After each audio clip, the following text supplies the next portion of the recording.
Warning, this video will contain spoilers from The Walking Dead Season 7, Episode 3, The Cell, so do be cautious as you go ahead and watch this video. What is going on, everyone? This is NinjaGeek here, and welcome back to another episode of The Walking Dead Reviews. This week we are going to be talking about The Cell, which is, of course, the third episode of Season 7, and we get to find more about the Sanctuary, where Daryl is now, because, of course, Negan captured him.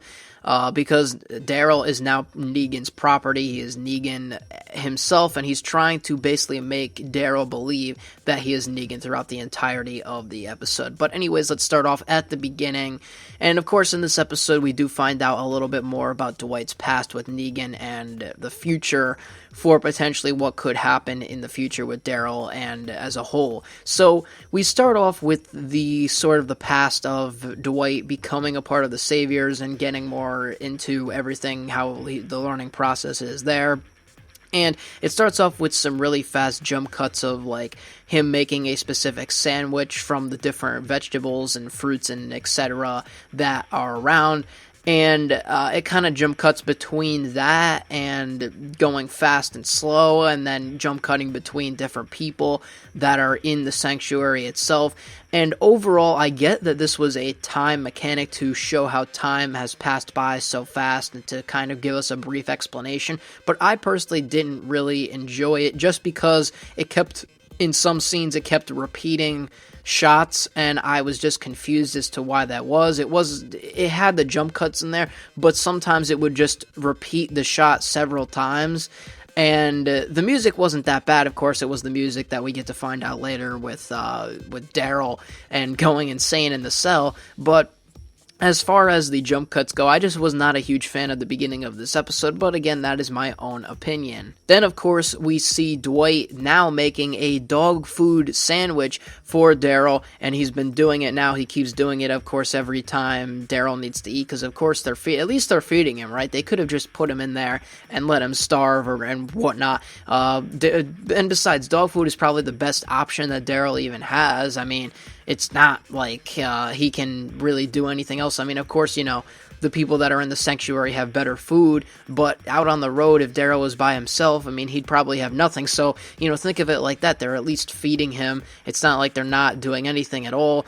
But, of course, we found Daryl in that cell, of course, first naked, and then they gave him different clothing, a clothing option to wear so that, of course, they're not going to show him naked on the show, but as well as because, they're trying to keep him and bring him in to the sanctuary more, as we find out towards the end of the episode. But in that cell, Daryl has to listen to that same song over and over and over again, and honestly, the song is not that bad, but listening to that on repeat over and over and over again with the high pitch of the song, it is really annoying. I mean, it was kind of annoying when I was watching the episode, actually, because the song would be so loud that I'd have to turn down the volume on my TV, and then when they talk, I had to turn it up because I couldn't understand what they were saying, because the volume was too low. So it kind of had that effect on the viewer too, which I actually really liked. It wasn't just, we can see the radio, in the show, and it's kind of affecting, but it actually affected the viewer because the song was really, really, really loud, and it was like, oh, that is so annoying, and we feel Daryl's pain in it, so it was like the viewer was brought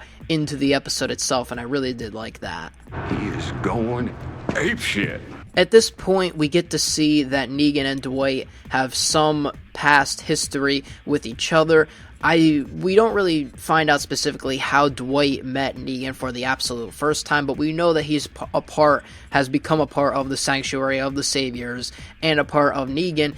And in the past, Dwight's backstory, we find out much later on in the episode, but we get a little glimpse of it here within this part in the episode, because Negan specifically brings up something in the past about his wife at this point, and we know that we're going to get further on into it when we find out what Negan talks about and how the faces that they're looking at each other, Negan's kind of giving him a look, but now, of course, they are just like friends, and actually Dwight has become one of Negan's main men. So it's very interesting to see how Dwight became so little on in the Sanctuary up to all the way in the Saviors to be really close with Negan. So moving on, this part of the story actually happens after the specific part where Daryl tries to escape, but I wanted to kind of tie it in with the past facts. So we meet Gordon, who is the hostage that Dwight tries to take back to the sanctuary because he escaped and whatnot.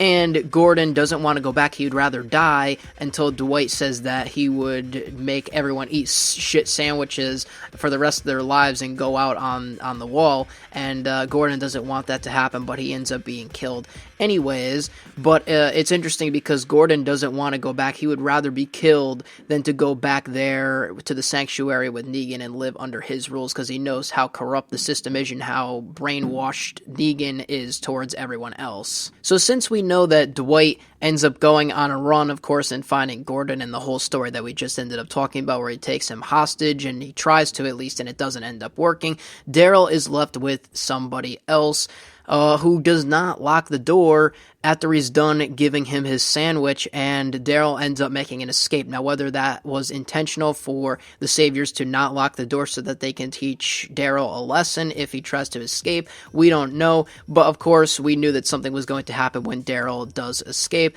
However, Sherry tries to stop Daryl, tells him to go back because nothing ever works out, the Saviors always win. There is no escape because it's just not going to happen. And Daryl doesn't listen to that. He ends up going outside, tries to steal a motorcycle, and it doesn't work. And then everyone corners him, and Negan comes out. And the shot that I actually really like from this point of view is the bird's eye view that we get to see. It's not just some regular shot of Negan walking out. Before the commercial break that ended up happening, there was a huge bird's eye view looking down on the circle around Daryl when Negan walks into the circle. Very cool, and I like how they portrayed that. And then when we come back from commercial break, we get to see their faces up close, and I really did enjoy that part. And of course, continuing on with that, I love I love Negan's lines. Like, Negan is the type of character that you either love to hate or hate to love, and I'm kind of torn on which side I am, because while he is this really bad character, I love his character, but while he's this really, of course, bad character, he has a good side to him and a really funny side to him that he tries to bring to everyone, like to lighten the show up, or not just lighten the show up, but lighten people up within the show, that he's trying not to be so serious, but yet he is serious because of the amount of damage that we know that he can cause. And it's very, very cool, because at one point he's like, Lucille, she's not thirsty today, but I am. And then suspense. So I'm going to go get me a drink. And he walks away, and then Daryl gets beat up. I really like that suspense and just the build up towards Negan's lines within the show so far as an entirety. And this bird's eye view was almost similar to the one at the end of Season 6, where, of course, Rick's group gets trapped by the Saviors in the forest. And I really like how they brought that back, because, of course, if you remember from Season 6, the shot drew out to the sky, and we got to see a good bird's eye view shot of the whole group being surrounded by the Saviors, and this was kind of like the same way, except it wasn't blown out, it was just the shot was the bird's eye view, and it was a really cool way. I kind of compare the two equally, so we kind of thought that something was going to happen there, but of course nothing ended up happening there. But we get, of course, within this whole episode, as we all know, find out more about the sanctuary and where they're located. Of course, we don't know exactly where that specific area is, but we get to see the outside more in this shot as a kind of whole. So here, I think, was the focal point of the episode, where Negan ends up telling Daryl about Dwight's past and how he escaped with a bunch of medicine. And going back into the group, Negan actually was going to marry his wife's sister, but then the sister died, of course, as we know, and then he ended up marrying Sherry to keep Dwight alive, but that wasn't enough, and Dwight got the iron to the face, and that was basically the whole story summed up into one. But he told Daryl that because he wants Daryl to be that guy like Dwight is, to be that main man that he can rely on. So Negan asked him a simple question: who are you? He doesn't respond. He says, well, I'm going to ask you again, who are you? And then Daryl takes a moment and he just says Daryl, and then Negan goes, well, it's not my fault, he made a stupid decision. And Dwight is wondering why Daryl even did that, and it's because Daryl can't believe how he has brainwashed so many people to thinking that they are Negan, when obviously they're not. Negan has become so there's the word that you just can't describe him as. He's a leader that's very unique, a bad unique leader that brainwashed everyone to thinking that they are him. So that's why everyone says when they're asked, who are you? I'm Negan, I'm Negan, I'm Negan. And Daryl can't do that because obviously he doesn't want to be brainwashed into thinking that. And I think that sometime in my own prediction, has nothing to do with this part in the episode or anything that's factual, but I think sometime in the future, Sherry and Daryl really get together a lot. You can tell that within this episode they really connected because, of course, Sherry could have told on Daryl and could have gotten even in worse trouble for not, but she didn't and just decided to let it go and try and contact Daryl specifically to try and get him out of trouble, which he did not listen to. But I feel that sometime in the future, the two of them can kind of connect together, and maybe even Dwight involved and do something about Negan. I don't know about escaping, but I feel like there's a connection between them and it's not going to stop here. So as I've mentioned at the beginning of the video, I wasn't really too keen on the whole jump cuts in the beginning of the episode. I thought they were kind of, I don't know, there was just something about it that I can't describe in words that I really did not enjoy the whole beginning part, like the first jump cutty scene of the episode kind of cutting between everything.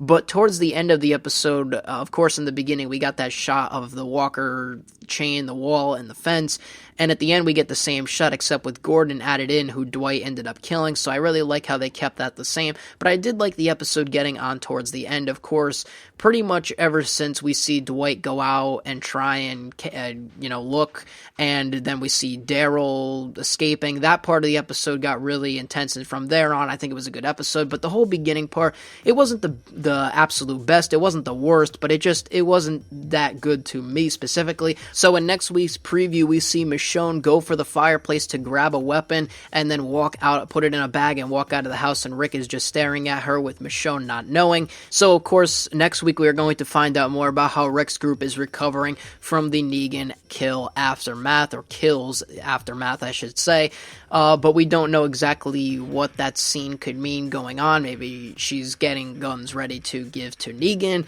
and putting them in a bag, listening to orders because she knows the whole trouble that could be. That's what I get out of the preview scene for next week's episode. But you can let me know your thoughts on everything that we discussed down below in the comments section, and I will see you on the next week's episode of The Walking Dead Reviews. This, of course, is NinjaGeek. I'm out, and peace.